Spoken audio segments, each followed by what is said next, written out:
Selamat pagi semuanya. Hari ini kita bertemu kembali dalam pelajaran IPS. Mungkin kalian masih belum kenal sama ibu karena ini untuk pertama kali kita ketemu. Nah, nama ibu adalah Kurnia Dewi, biasa dipanggil Ibu Dewi. Nah, kita akan langsung masuk ke pelajaran IPS. Kalian bisa buka buku IPS-nya dengan materi yang pertama, yaitu pengertian ruang dan interaksi antar ruang. Nah, sebelum kita lanjut ke materi, tentu saja kita harus tahu untuk apa sih kita belajar materi ini. Yang pertama ada kita akan harus mengetahui tujuan pembelajaran dari pengertian ruang dan interaksi antar ruang. Yang pertama, peserta didik atau kalian harus dapat menjelaskan apa sih konsep ruang dan interaksi antar ruang. Yang kedua, peserta didik dapat menganalisis berbagai bentuk interaksi antar ruang di wilayahnya. Nah, sekarang ibu mau tanya, di manakah kamu sekarang berada? Apakah kamu sedang ada di dalam rumah? Ada di dalam sebuah kelas? Ada sedang di pondok, ada di sawah? Atau kalian sedang ada di bukit sedang mencari sinyal? Nah, kalau kalian lihat, itu tidak semuanya dalam suatu ruangan. Ada yang di ruangan tertutup, ada yang di luar. Semua itu adalah bagian yang disebut dengan ruang. Nah, jadi kita harus mengetahui lagi, pelajari apa itu ruang. Ruang itu tidak hanya terbatas dalam ruangan tertutup, tapi juga bisa saja lingkungan luar. Ruang adalah tempat di permukaan bumi, baik secara keseluruhan maupun hanya sebagian yang digunakan makhluk hidup untuk tinggal. Baik itu kita sedang ada di perkotaan, kita sedang ada di pedesaan, bahkan apabila kita sedang ada di pantai. Tadi kalian juga bisa lihat apakah itu kalian di rumah, apakah kalian di sebuah ruangan kelas, kalian sedang di sawah, atau di sebuah bukit mencari sinyal. Semuanya itu adalah konsep ruang.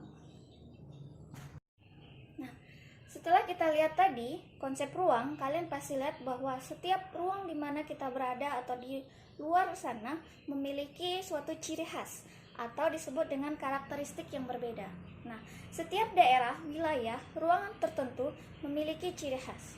Misalnya di sini ibu gambarkan ada daerah penghasil kopi, ada daerah penghasil sayuran, ada daerah penghasil sawit, dan ada juga penghasil atau kebun teh. Nah, di sini kita lihat masing-masing mempunyai karakteristik yang berbeda. Dengan adanya perbedaan karakteristik ini menyebabkan adanya interaksi antar ruang satu dengan yang lainnya. Nah, contohnya di wilayah kita tidak memiliki perkebunan kopi ya, tetapi kenapa kita bisa ngopi? Itu karena ada hubungan antar ruang. Kita bisa mendatangkan kopi dari wilayah lain, misalnya dari daerah Sumatera. Begitu juga sebaliknya. Misalnya di wilayah Jakarta tidak ada yang menanam sawit ya, karena tidak ada lahan. Untuk itu hasil dari pengolahan sawit itu hasilnya berupa minyak kelapa sawit itu akan dikirim ke wilayah Jakarta. Jadi antara satu ruang dengan yang lainnya itu saling berkaitan, saling mendukung. Nah, ada beberapa kondisi saling ketergantungan yang diperlukan untuk terjadinya interaksi antar ruang. Yang pertama itu ada saling melengkapi atau complementary atau regional complementary.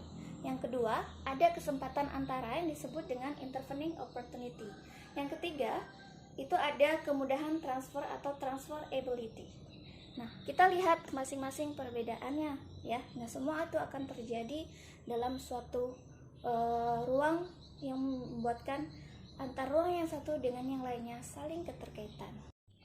Nah, sekarang yang pertama akan Ibu jelaskan apa yang dimaksud dengan kondisi saling melengkapi atau disebut complementary atau regional complementary. Nah, di sini Ibu contohkan misalnya ada wilayah A penghasil sayuran dan ada wilayah B penghasil ikan. Nah, bagaimana caranya wilayah A ini juga bisa mengkonsumsi ikan? Begitu juga bagaimana wilayah B bisa mengkonsumsi sayuran. Untuk itu diperlukan adanya interaksi antar dua wilayah ini agar bisa saling melengkapi. Wilayah A dan wilayah B harus bisa berinteraksi dengan melakukan perdagangan atau jual beli. Nah, kemudian ada kesempatan antara atau intervening opportunity. Nah, tadi hampir sama ya, wilayah A penghasil sayuran, wilayah B penghasil ikan. Tetapi ternyata ada juga penghasil ikan yaitu wilayah C. Nah, ada yang harus dipertimbangkan wilayah A, apa ia harus membeli ikan di wilayah B atau di wilayah C.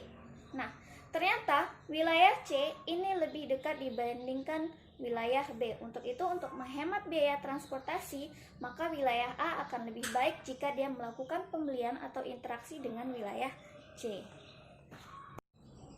Nah, sekarang yang ketiga, bagaimana suatu ruang dapat berinteraksi, yaitu adanya kemudahan transfer atau transferability. Untuk melakukan interaksi antar ruang, hal-hal yang perlu diperhatikan adalah transportasi atau pengangkutan barang. Karena hal ini berkaitan dengan biaya angkut yang dikeluarkan jangan sampai melebihi keuntungan. Ketersediaan infrastruktur, misalnya kondisi jalan juga diperlukan, karena apabila jalan yang dilalui sulit atau rusak akan menambah biaya. Jadi untuk melakukan suatu keterkaitan ya atau suatu hubungan, kita juga harus memperhatikan transportasi yang dilalui. Nah, apakah itu lebih lancar, mana yang lebih mudah, mana yang lebih hemat biaya, seperti itu. Semuanya harus dipertimbangkan dengan baik sehingga yang terjadi adalah sama-sama memperoleh keuntungan. Nah, demikianlah materi pengertian ruang dan interaksi antar ruang hari ini. Sejauh ini apakah kalian sudah paham? Nah, supaya kalian lebih mengerti, silahkan dibaca kembali buku paketnya.